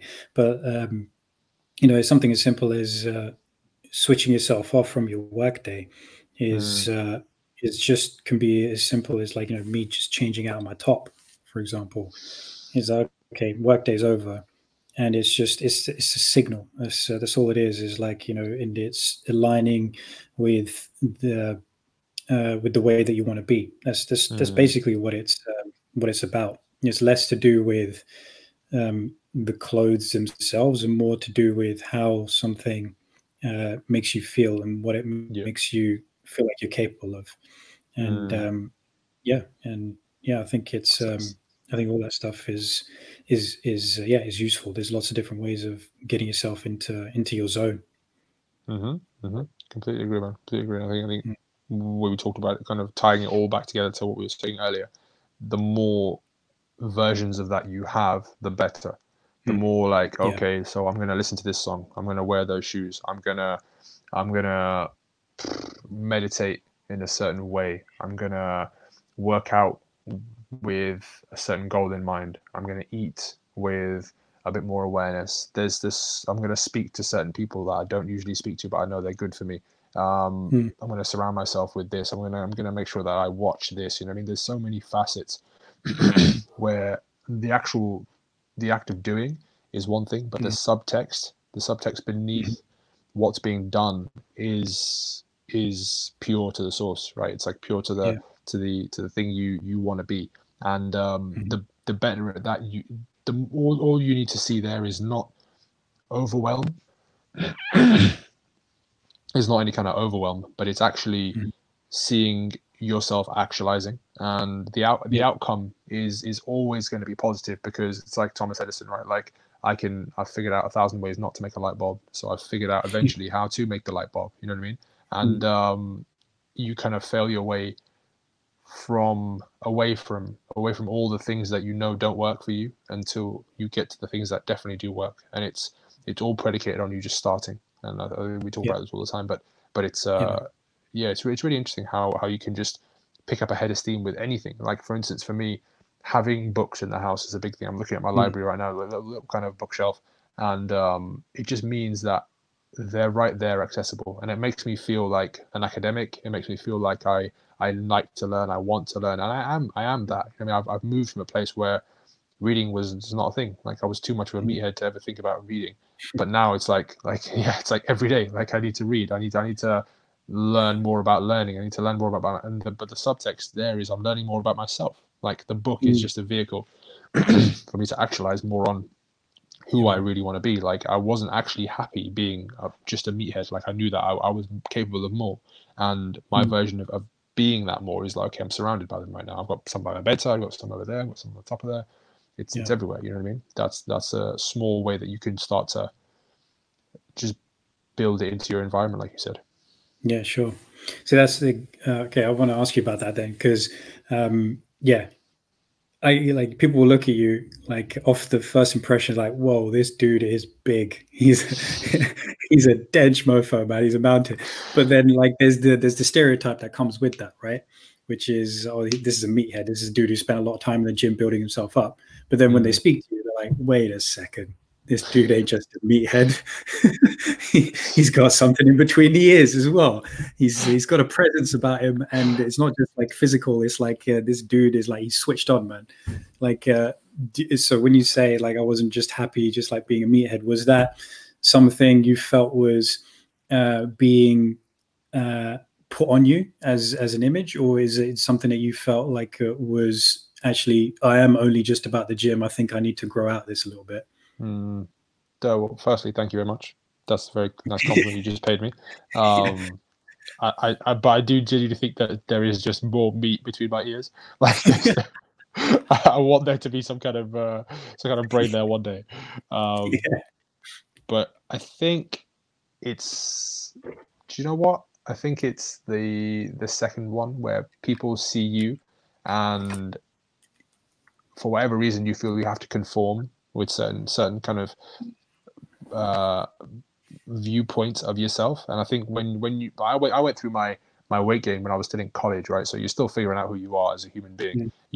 I knew well and truly that there was one area of my life that I wanted to spend a lot of my time, which was the gym, but maybe I spent too much of my time there, you know, because I wasn't brave enough as a kid, or I wasn't aware enough as a kid to diversify myself and say, okay, like, well, I do like to learn, I do like to do this, I do like to do that. But in ways I did do that. Like the same time I was part of like I would weight train. I would go home from college early because I had to go and train, but I'd also go to Yu-Gi-Oh club at lunchtime because I was like, I love this shit too. Like I can't not be a nerd, right? So there was lights of it kind of shining through, but then fully actualizing on it, I wasn't in a space to do that. So I wasn't kind of aware enough, or like I wasn't with it enough to fully go down that route. And then people like start seeing you that way, and you kind of have to lose yourself in that rigmarole of being one way to then realize that this is really not how I want to spend all my life. Like I like it, and maybe what you see is me liking it a lot, but there's a lot of like that I still need to spread in other ways. You know what I mean? Like I don't want to put all my eggs in this one basket. I can have various baskets, and I want to be able to train people one day. I want to have those social skills. I want to be able to just so many things. There's so many wants. You know, I mean, whether it be like kind of from a fashion standpoint, I want to dress a certain way. I want to look a certain way. I want to cut my hair in a certain way. Like it wasn't a thing that I was kind of putting any thought into back then, and I definitely wasn't actualizing on it. But then you'd see things and you'd think, okay, yeah, I quite like that in my life. I quite like a bit of that in my life. I quite like to walk like that person. I quite like to kind of say that thing that person just said. Where did they get that from? Oh, well, they learned it from this book. Oh, well, cool. Like maybe I should start reading. Like I know that the desire was there, and then it's like the mind will pick up on that desire, and then it's the body's duty to just act on the desire. And that's kind of, if I can put it that way, that's the way that I kind of started developing as a human being. I was a well-rounded kind of human being. Before that, I definitely wasn't. And it was obviously it's multifaceted as to why you end up the way you end up. But then it's like, okay, I know so many people who are still in that same space, who developed one way and then just stayed there. Like they've not moved an inch. They talked all the same way. They laugh the same way. And you see these patterns kind of bedding into people when we were in like secondary school. And you think that's kind of scary, right? It's like you're still the same person, and like the chances of you changing now are much less because you almost didn't have the calling to do more and be more and want more. Maybe you're just comfortable with that. That's fine. That's not for me to judge. But personally, I've always wanted to just be kind of actualizing on many different levels. And I think that sometimes it spreads you thin. Sometimes you feel like you are failing, even though you are trying to do many, many different things. But I'd rather fail reaching for success than like fail at something that's just, I don't use the word mediocre, but I use it for myself. Like I don't want to be my own version of mediocre. I'm not putting that on anybody else, but I've got a different vision for myself. Yeah, I mean that's your own. It's your own definition of mediocre. It's your own definition of success. I think that's what is. I think that's actually something important to talk about, because when people look at, we talked about it a little while ago as well. Like the definition of success is people like your mom, like my parents as well, but no one's going to ever ask them, like they're not in the public eye. You know, no one gives a shit about what's successful because they're not famous. And like it's like the only people that people want to take advice from is from famous people, or like look at famous people and just see this, oh, this is what success is. But it's like that's an extreme version of it. It's like you want to, sure, there's like there's lots of lessons we can learn from them across the board. You know, like what is it that got them into a position that is a valued position, let's say. So if you value that position, how do they get there? And it's like what are the fundamental tenets of achieving success? Is this, that's what you want to learn from it. You don't want to like look at that person and be like, this is what is successful. And if you don't measure up to that, you feel like a failure, which is what happens in our social media culture for sure. And like it's crazy rife. And we could talk about that for days to come, where it's like, you know, somebody sees an influencer post a workout and they're like, look at how that person looks. This is the definition of success. Therefore, I want to go for it. And then you try it and then you're failing at it. And it's like, oh, I feel awful. But really, you've only got the external motivation. You haven't got the intrinsic motivation, and you haven't got something that's intrinsically telling you what is your own version of success. And that's the important point, which is we can look to success from everywhere else, but it's not measuring up to what we see. It's about measuring up to what the process is for success and having our own version of that. And so like, because you know, your own version of success is going to be different to mine on some level, which is like, so you want to own a gym, I don't, right? And so if you're successful doing that, that's fantastic. But if I don't want to do that, and I do end up having a gym, is like, would that even be successful? You know what I mean? It's like, I'm not living up to my own version of success. I'm living up to what somebody else has kind of defined, and I felt like I had to do that. If it was something that I felt like I should have pursued, and I get there and it's like it's not all what it's cracked up to be. Yeah. So the idea that so mediocrity is not a judgment on anyone, because it's like, are you mediocre in your own valuation? Are you successful in your own evaluation? Not to what somebody else thinks and not to what somebody else is. It's purely based on your own version of that. Because it happens too often. It's just looking at what's out there and being like, you can take inspiration from it, like you described. You know, that person walks a certain way. That person said a certain thing, which I'd like to be able to say. Where did they get it from? So you picked up on what they did to get the way they were, and then you incorporated those action steps. You incorporated that like process. And then you've got your own version of success for that. Yeah. But you don't want to be incorporating that process to try and be exactly what you see, because in most cases you're going to fail because it's not true to who you are and what you actually want. So you have to do that work to figure out what is it that is my version of success. And it could be, in the eyes of other people, it might look like you're not being successful, but fuck them. This is about you. This is about what's important to you, because you know, there's a classic story of like is like a woman who's basically trying to figure out why she hasn't started a business for herself. And when she's looking around and seeing all her peers are like they're doing their own business, and they're successful in their careers, and she just can't quite get started. She keeps stuttering, but then she, like, she thinks about it, and she realizes actually the reason is because my highest value is my kids. I want to spend time with my kids. I want to raise my children. And now in our day and age, where there's a lot of career focused women out there as well, there seems like there's that judgment there. So it's like, if you're not doing this thing which some people put on you and say you should be doing, then you feel bad about what you actually want, and it can seem simple in the eyes of other people and seem like that's not successful. You have the opportunity to make a career out of yourself. You have the opportunity to have your own business. Why aren't you doing that? So actually, it may seem simple and it's not in line with what you want to do, but this is what I want to do. All I want to do is raise my kids. I want to be at home and raise my kids. And this is where I find the highest value. And great. That's your version of success. You go out and do that. Don't let anybody ever judge you for that being the thing that you want to do. And I think that's something that actually that quite nicely came up with what you said. Is something that I've thought about, and it's something that kind of irks me a little bit as well, because everybody thinks like, this is success. This is what it looks like. It's like, no, it looks like what you want it to look like. So true, man. So true. It's funny because it's in our culture, right? It's like, I remember the first time I told one of my uncles that I was going to be a personal trainer, and he basically laughed me out of the room. And it's like, but like, it's hilarious. It's so hilarious, right? I remember telling him that I had to pay rent, and then he was like, so you're going to go to work at a gym, and you're going to pay the gym to work there. Do they pay you? I was like, nope.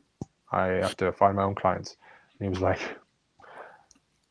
good luck with that. Yeah. See you later. I'm like, wow, this guy, what does he think he is? And but that's it. Like, people, and obviously to him, version of me being successful would have been if I memorized the Quran by the time I was 5 years old, and if I had like letters after my name, and if I'd like been a doctor, right? Typical, right? So it's like, yeah, that is success, but it's not my success, right? It's like I look at myself in the mirror, and I need to be successful to myself. And I think this is kind of segueing off of like people out there trying to find what is your version of your success. This is something that me and TJ were talking about today. We did this weird test that Bilal actually sent me on Instagram. He sent me a thing which was like, it had the number 6, and it had it in 6 different ways. And it was like, the first 6 was like a really rough sketched outline of the 6. Second one was like a slightly more defined outline. Third one was like a 6, like a black 6 on a blackish background. And then as it went through, it became more and more defined. Like the fourth one was like a white 6, and then the fourth one was like a 6, and it was more defined, as in the background was one color, and the other color, the 6 itself was like a darker shade of black, and it was like on a lighter background. And the fifth one was like a white 6 on a black background, and then the sixth one was like a bright red 6, like, and it was like certain levels of certain people can actually see the 6 in the bright red, and some people can just barely form a 6, like, oh, can I see it in my mind's eye? And that got me thinking, because TJ and I were talking, and I was like, I could clearly see the red 6. Like, you want the 6 to be blue, you want the 6 to have fireworks coming out of its ass. I can visualize it for you right now. Like, it's right there. Like, I feel like that's a bit of a gift. Like you talk about genetics, talk about whatever, however you want to say it. Like that, I can visualize that. Like, I can just see it. And I think for a lot of people, your version of success must start with your imagination. Like, and like you said, you haven't got to have it all figured out, but it's got to have some tenets. It's got to have some things that you have to start appeasing from today. For me, one of those tenets is I've got to train. I've got to physically actualize this body that I've been given, that genetically from my mom and my dad, like, is a certain way, and I've got to overcome my weaknesses, and I've got to just have that. The subtext is show up every day. Doesn't matter how you feel. Like, some days you don't get it done, so go twice as hard the next day. Like, that's the the pattern that I've got to get into. I need to do that for my success. And at the same time, I talked about the academia and like kind of reading more and learning more and being a student of the game, right? Like that's got to be part of it. And then there's so many other things that I can kind of go into. And then obviously, like, as you have influences, so like massive influencer for me when I was growing up was like Arnold Schwarzenegger. Like everything Arnold Schwarzenegger was like, yep, he's the man. He's the coolest guy. Yeah, I was just fully infatuated with the guy, right? And then as you grow up, you see, like, for instance, like I start seeing my mom, I start accessing that, and it's with higher levels of consciousness that I realize that, like, I don't really want to walk around with Terminator glasses on and like I want to leave that Arnold Schwarzenegger thing. I want to get this much information from him because he's like this much inspiration from him because he trained his ass off and he was Mr. Olympia and he killed the game. But that's about it. Like I wouldn't like to be like whatever. You know what I mean? Like you start to pick and choose how much of some influence you want to fully enter your being, and then you start accessing other people and you start to see, I want more of this, I want more of that. And really, I think it comes down to you having that imagination imagination and awareness just to see these influences around you. And I saw this quote one time, which was like, imagine that everybody that's ever lived has lived for you. And they've lived to show you how life can actually be, whether that be Albert Einstein, whether that be Adolf Hitler, like, doesn't matter. Like you can access all of these minds in this day and age. You can access everybody that's ever lived, whether it's Genghis Khan, whether it's freaking Justin Bieber, it doesn't matter, right? Like you can access every one of them. Like, is there more of a spectrum from Genghis Khan to Justin Bieber? I don't know if there is. I was like, how did that come out? Juxtapose. That was. I don't know if they can be. Like, is one more capable or less capable of doing what the other one does? I don't know. I can't imagine there is ever going to be more of a difference. Just like everyone who's ever lived has kind of lived for you to take inspiration or not take inspiration from.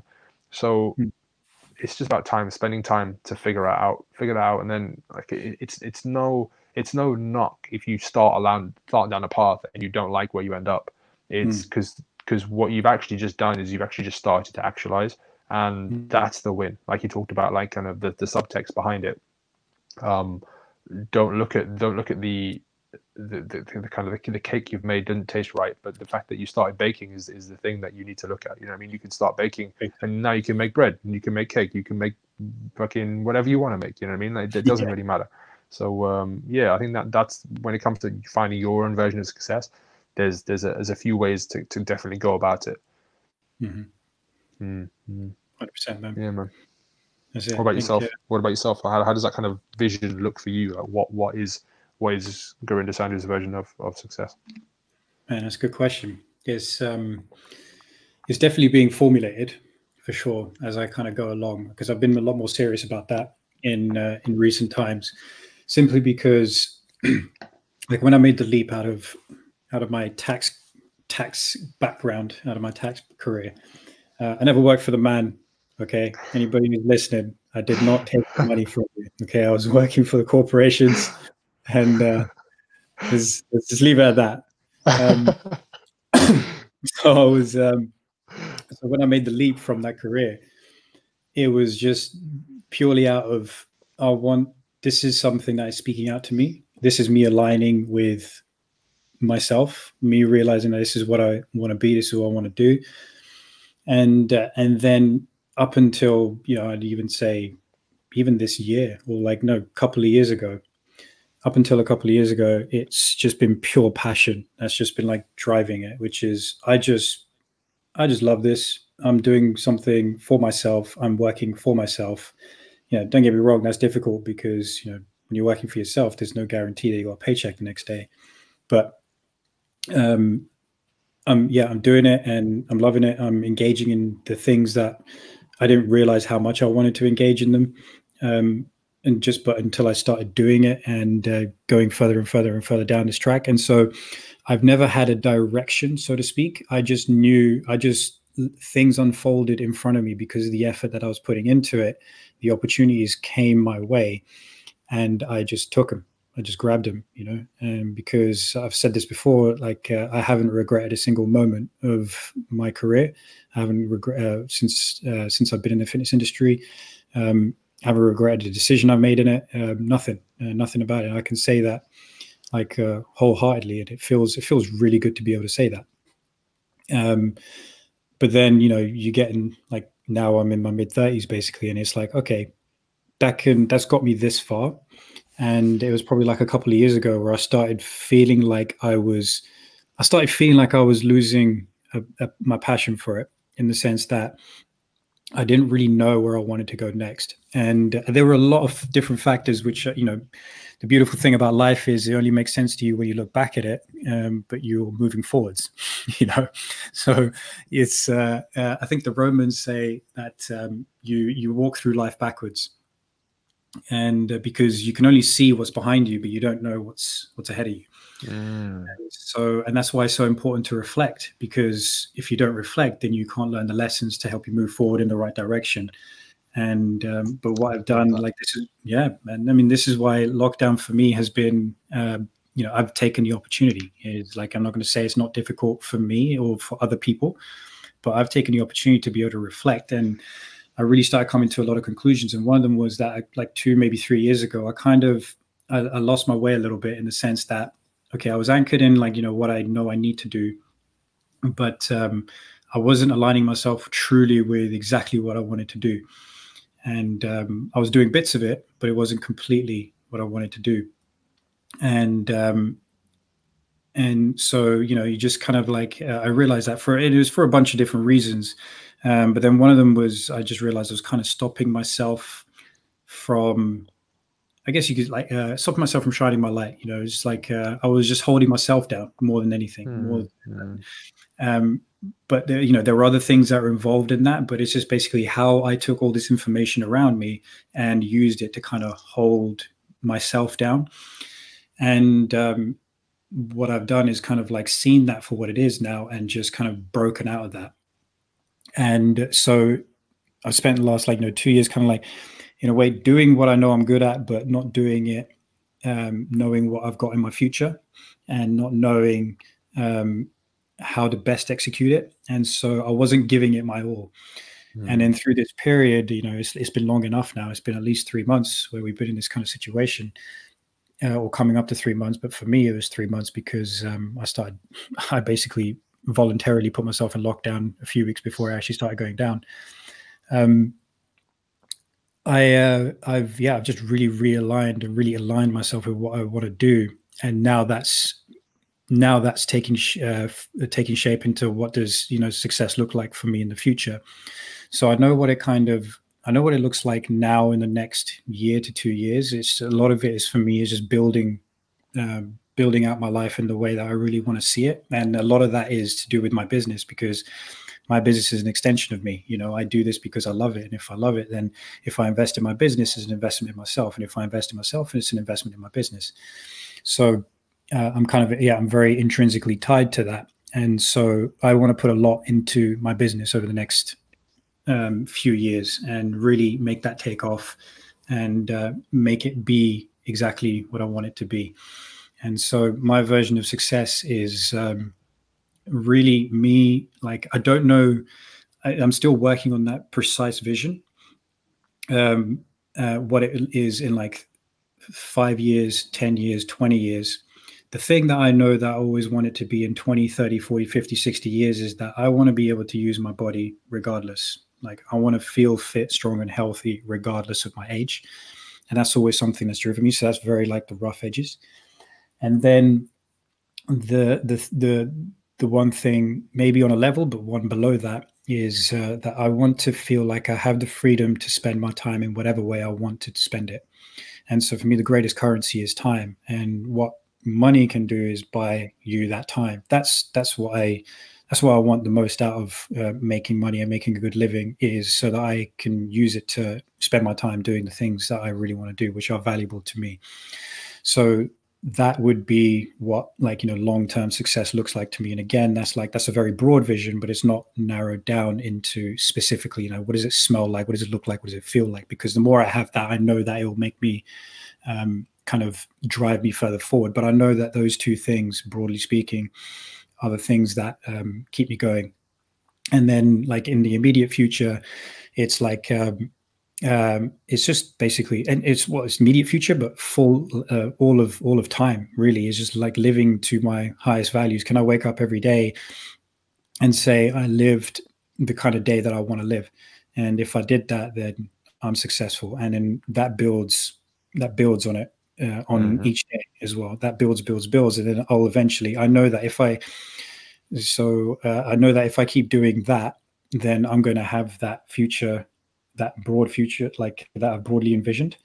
And then one thing I do know is, like, going back to what we talked about earlier, which was just what is like knowing where you're moving towards. But then I definitely know what I'm moving away from. I know, like, for me, the worst feeling for me would be vacuous mediocrity. It's just empty, and like I'm not doing what I want to do. I'm not acting out my day the way I want to act it out, and it just feels so mediocre, and it just kind of makes me just go, ugh, it just makes me shudder, and it just makes me feel like something inside just feels horrible.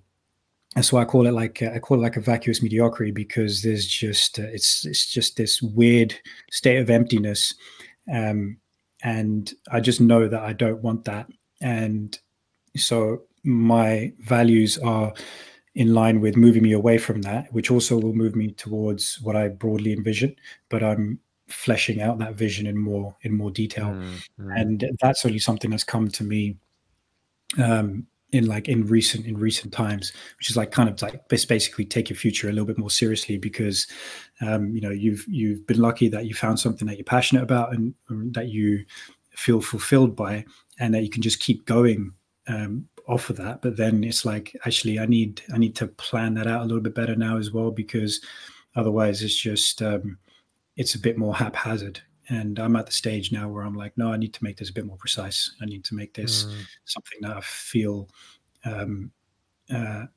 like I need to make something more concrete and solid, that I can pursue. I like it, man. I like it. That's just really, really. I don't want to use the word holistic, but I'm going to use the word holistic because I don't really know a different word I can put in there. But yeah, it's legit, man. That's legit. There's a lot of something that interestingly kind of came up when you were saying it. Is I think this is a bit of an exercise that people out there can do, and it's just come to mind now. So I don't know the depths to which it can actually be effective. But you started talking, and I was kind of looking away from you, and I was listening, and then you said the word passion, and my eyes kind of opened. And I looked up, kind of through not any control of my own, but just kind of that's okay. What did you say? Like, kind of, I want to be present. I want to be present for that. Yeah. And I almost want to create we can do this next week probably. We'll kind of create a game where like you come up with different words. Passion, yoga, money, Mercedes, right? Like, and just kind of just go with it and be like, okay, where did you put your hat and why? And let's kind of have that be an exploration as to who you are, where you are currently, and where you're not, and why you're not there. You know what I mean? Like, kind of, sometimes in my past, if you'd said the word money, I would have been like, what? What do you mean by that? Like, I just have no value. I don't place any value on money. Like, it's something that for me that comes and goes, and luckily I have it, and in whatever supply I do. Not that I'm lavish or whatever. No, never been, never want to be. But it doesn't really interest me. But now I see it as like a means to an end. So it's like, okay, so if I have money, then I can put it in people's hands that need money. Like, so okay, so now I need to have money. Like, now I need to. I've created like different rhyme and reason behind it, and I think that's what I heard from you there, is like, you've seen the value of your health, and you've now applied it to your entire life, and be like, I need to have this when I'm old. Like, I just need to have this. Like, there's no way I want to go. I know I have to go this way, this journey of life. It's taken me this way, but I want to take this thing with me as long as I go. And that, I think, is just through your awareness being grander around certain things, you realize that there's some things you can do without for sure, but there's some things you definitely can't do without.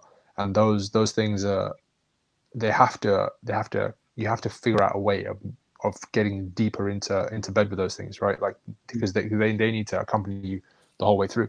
And I think that definitely will help a lot of people to just see where they need to either have their eyes opened or have kind of just follow their intuition, like we talked about last week, and be like, okay, this word makes a lot of sense to me. Like, why does it make a lot of sense to me? Because, oh, maybe I need money to help out my family. Maybe I need it to, because it will focus me toward a goal, and that's the I like the idea of providing for a lot of people. Well, okay, well, let's use that as an anchor, and let's kind of let's build upon that, and then where you've now increased your awareness, now how do you align with that goal, right? Let's kind of start acting towards that, and just use it as a vehicle for actualizing on your success, right? You can flesh out the vision along the way, like you're talking about, but the points on which you're going to start making your foundation, let's start making a few of them right now. I mean, that's kind of like that the way that kind of my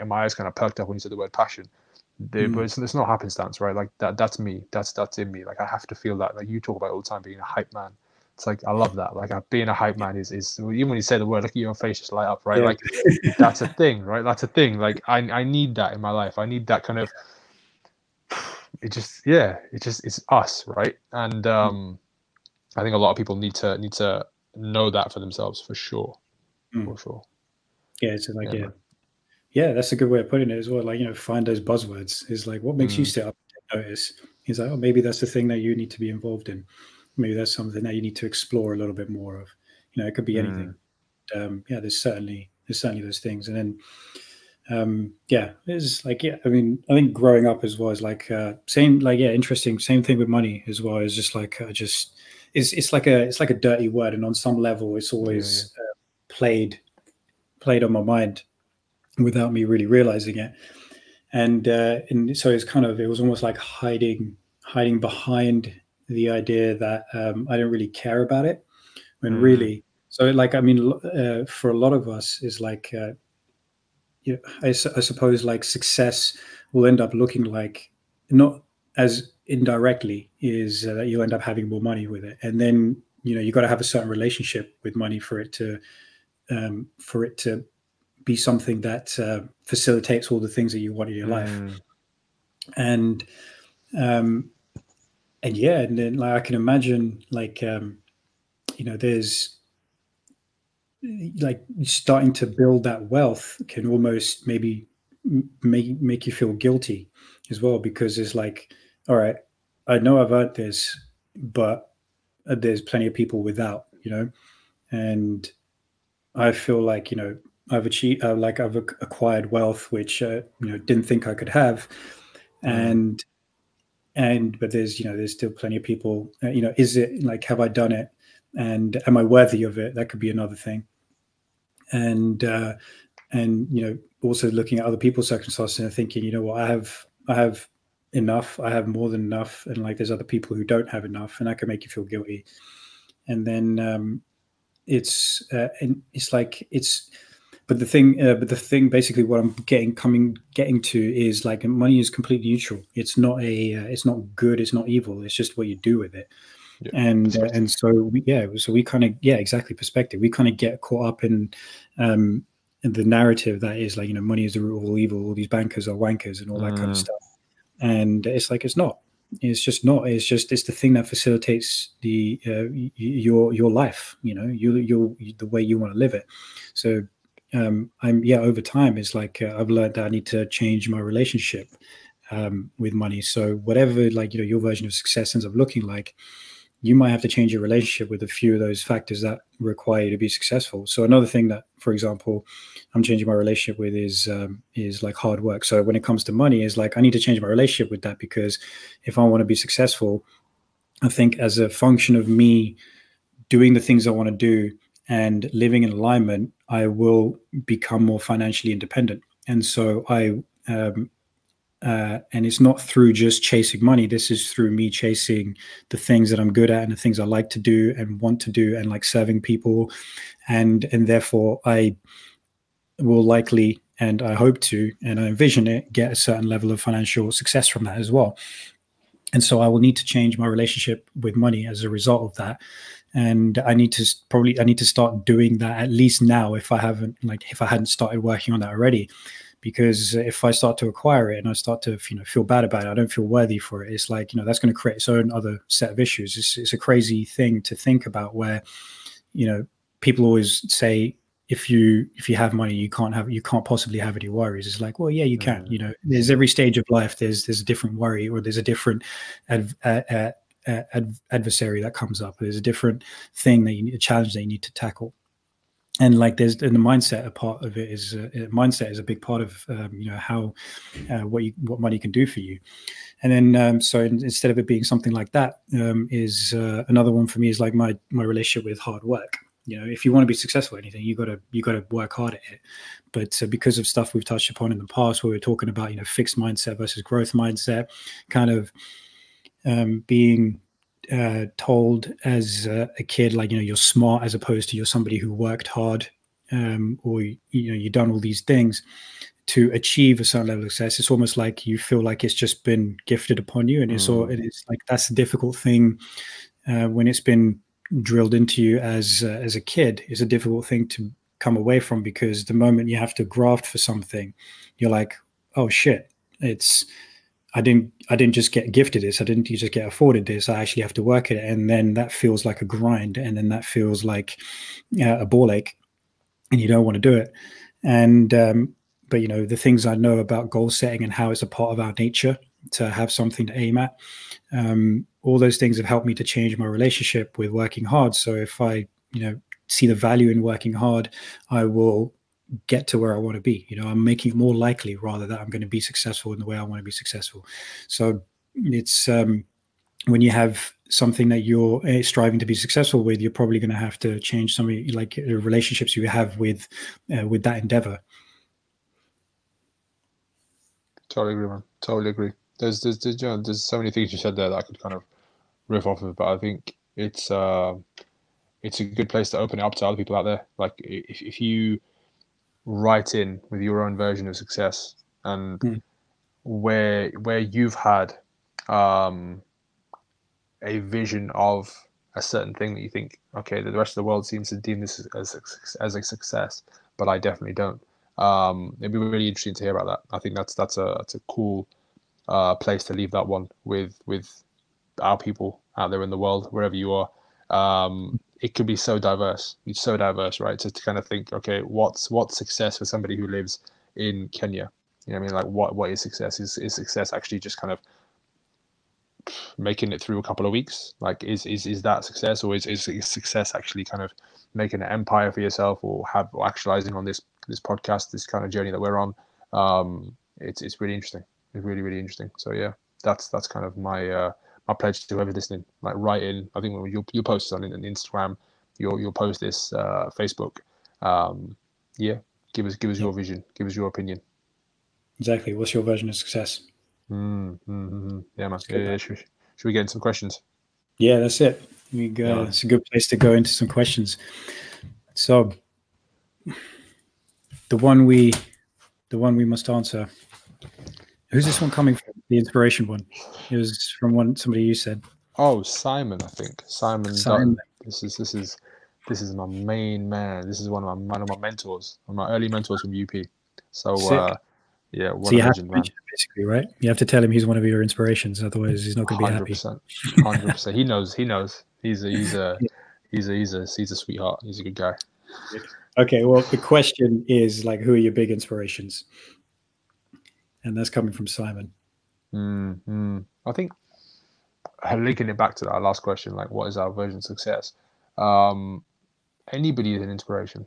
Anybody. I think I can kind of like blur this out, and I'll mention a few names in particular who I think people that fully align with what I think is inspirational. But you can kind of see that inspiration from, like I talked about, seeing somebody graffiti on a sidewalk and say that person's got balls, right? Because they're out there they're out there just like with their spray can and making something happen, and they're putting it out there for the world to see. Like that's inspiring. Like kind of not feeling scared, not feeling like I'm gonna fuck this up. I'm just gonna go for it, and it's gonna come out like it's gonna come out, and you're all gonna see it, and Yep. you're all seeing me do it. Like that's inspirational, right? That's like to see it that level. Obviously, you can look at it as like why are you vandalizing, but that's the way I choose to kind of see it. At the same time, like there's Vandalism is inspirational. yeah. No, I didn't say that. People don't go out there and Yeah, start looting and start exactly. defacing monuments. That's not Yeah. cool. Okay, let's not do that. Let's It's, let's yeah, let's be a bit more upstanding as human beings. mm, But yeah, I kind of look at like back to this library. My eyes are kind of getting drawn to it today. I think it's quite inspirational to have written a book, like kind of as written a book that kind of has had that profound impact on the world, like kind of some kind of like bestseller. People kind of actually out there discussing your ideas, and for you to have shaped the way people think.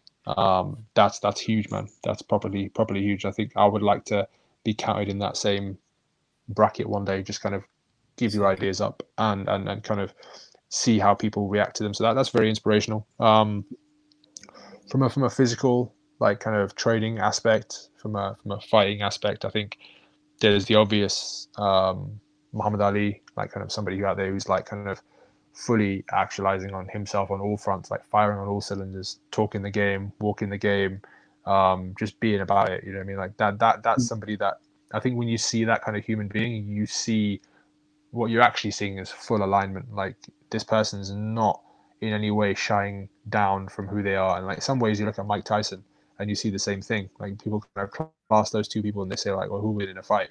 It's like you can have that discussion, but like let's have another discussion. Like kind of they were both so aligned in themselves in very different ways, and they produce very different products. But I think what you're seeing there is like it's just fully acting on that alignment and the manifestation of that in the world. That's the inspiration. That's the inspirational thing I take from both of them. Like you can see the way they both fought and the way they both kind of went about their business being very different, but they're both inspirational because they risked it. You know, I mean, they risked kind of being themselves and working hard for more of what they wanted, and it came back to really pay off in a good way.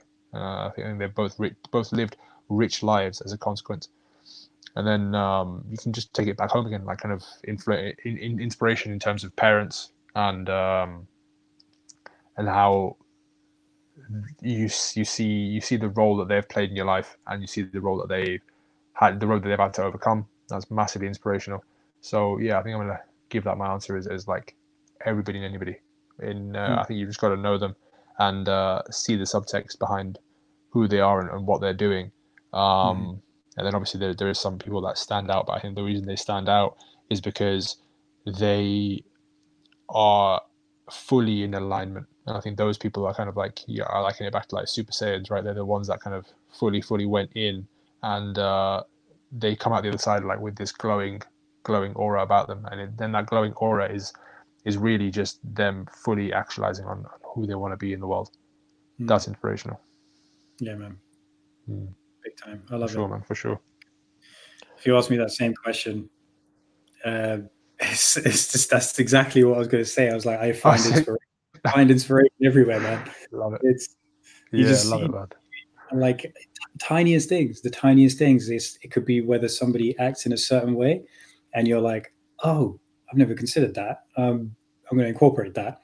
Yeah. Or you're inspired by it, or you're grateful for it.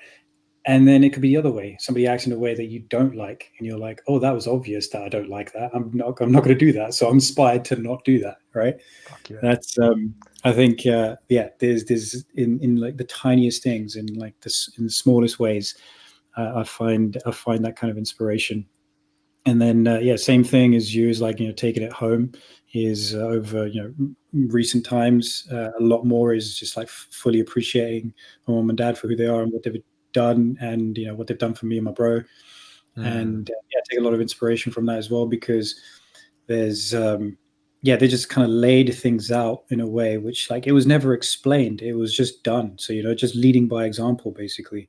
And so it's the thing to say about life is you only learn something from it through reflection. So the older you get, in theory, the smarter you become, because you have more to reflect on.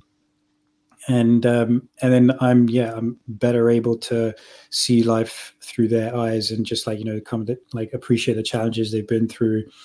And and there's just so many hidden lessons there as well. And then full inspiration from there. And then so my bro and Shad, so Sam and Shad, like I get a lot of inspiration from those boys as well, because they they're just like two dickheads friends from university who just started baking cakes for a living. Like, who the hell thought that was ever going to be a thing, right? Sick. Two dudes. It's Two dudes baking cakes. Just like organic cakes of all things, as well, right? It's like they're not even baking. They're just none of it's baked. It's all like organic, free from raw cakes. Love it. And you're just like, how did they even develop that skill, over that time? How did they even become like the thing? I know because I've seen it from when it started, and I know how it became the thing that it has become. But if you look at it from the outside, you're just like, wait a second, one's a pharmacist, and another dude's an English lit grad, and they run a company where they make cakes and chocolates for, and like all these companies, like these companies are buying it from them. They're on Able and Cole. They're in Planet Organic. They're in all these different places, just smashed it. And it's just how they've gone about doing that, and how smart. Like, they've just got really good heads screwed on their shoulders, basically. And they're riding this really tough period. Fingers crossed, thankfully. Strong. And and it's it's hard freaking work. And so I just see them, and I just see where they've come from and what they've done, and it's just it's truly inspiring. Anybody should just like kind of look at them. And it's just like for other things as well, just like the conversations that I have with them. It's like the reasonable voices that they are, and just thinking in different ways. Just getting a lot from them. And then from outside influences, where it's like people you'll never meet, people who will never know anything about you, is like it's like people like Jordan Peterson, for example. Is just somebody who's been able to articulate things in such a way which just really hit home. And so it's like, it's truly inspirational, like what he's able to do, what he has done, and what he's done for a lot of people. And I mean, like, man, the list goes on as well. It's just the communities I'm involved in sense of like the work wise, it's like you're talking about Prescript and John Shallows and Nick, Daniel. Like, I'm involved like in the NKT community, like doing neurokinetic therapy, and like Immaculate Dissection is another education company as well. They just got like a good vision, and I just align myself with it, and I take inspiration from these people. They're like, they're shit hot at what they do. They excel, and they're constantly learning, and they're constantly putting good information out there, and people who love what they do. And there's a lot of inspiration to be taken from that. And it's a good community feel as well, because people help each other out with problems and stuff. So there's a lot of places to take inspiration from. And I take it close to home, and I take it from people who I'm never going to meet again. And I take it from situations where it's like, oh, I like what happened there, and I'm inspired by it, or I don't like what happened there, but I'm still inspired to like do the opposite of that, basically. That's where the inspirations come from. I like it, man. I like it. Have we got any other questions? No, actually, I think that was it. Or did I miss one? Yeah. Oh no, was it Simon again? He asked, "Why are you so tonk?" What does that even mean? What does that? No one knows what it means. He messaged me. Against the people gone. True, he messaged me this while he was on a night out. So I think, he kind of ran his course with a good question the first time, and they just went off script. He asked the other question, and we answered that last week. The gorilla question. Oh yeah, who would win in a fight between Umar and a gorilla? I don't know, but we gotta find out. Find out one day. I'm gonna poll that on Instagram, and then we'll talk about it. I'm gonna leg lock that gorilla. That's what I'm gonna do. He ain't ready for that shit. I've been working on that stuff. I'm gonna Ibanari roll right between your legs, son. It's fine. Bro, you're better off going for an armbar. Their arms are longer than their legs. They got like little legs. Don't I know it? Don't I know it? These fucking things. So, just the blessing and a curse. Ask me to do a deadlift. It's like you have to move about 5 inches. Ask me to get out of an armbar. It's like, oh no, man, please. Not Too this much again. Yeah. So amazing. true, man. It's Yeah, like, man. I missed.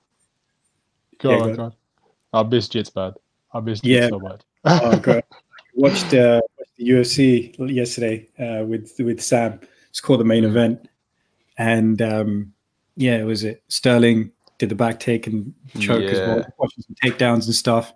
I was just like, oh man, that's making me miss training, because you're just looking and you just see he's like, oh, how's he done that? He's got the crotch grab and everything, and he's like lifting him up and throwing him down. Damn. And then it was just like, oh, I just want to train, man. It'll be nice to train. Man. Just get out there and just mix it up a little bit more. Got a good thing going with TJ right now, but we need to like itching to get back. Yeah, man. Be fun. Be really fun. Exactly. All right, cool, brother. I think that's a good place to leave it. Damn, man. Damn. Thanks for listening, everybody. Hope you enjoyed it. Always a pleasure. Give us your thoughts. Get in touch. Find us on Instagram. I am at GSandhu Coach. So GSANDHU COACH. And Umar. At Umar Malik _91. So UMARMALIK _91. Do you ever do that and then think you're gonna spell your name wrong? I started saying it, and I was like, oh. I forgot. You start going, Mom, how do I spell my name? 28 years. I did cheap nothing. It's like back to school. I spell, but I can lift. That's all I need. That's all that matters. Right. Nice one, guys. See you soon. Yeah, cool. Pleasure. Catch you in a bit.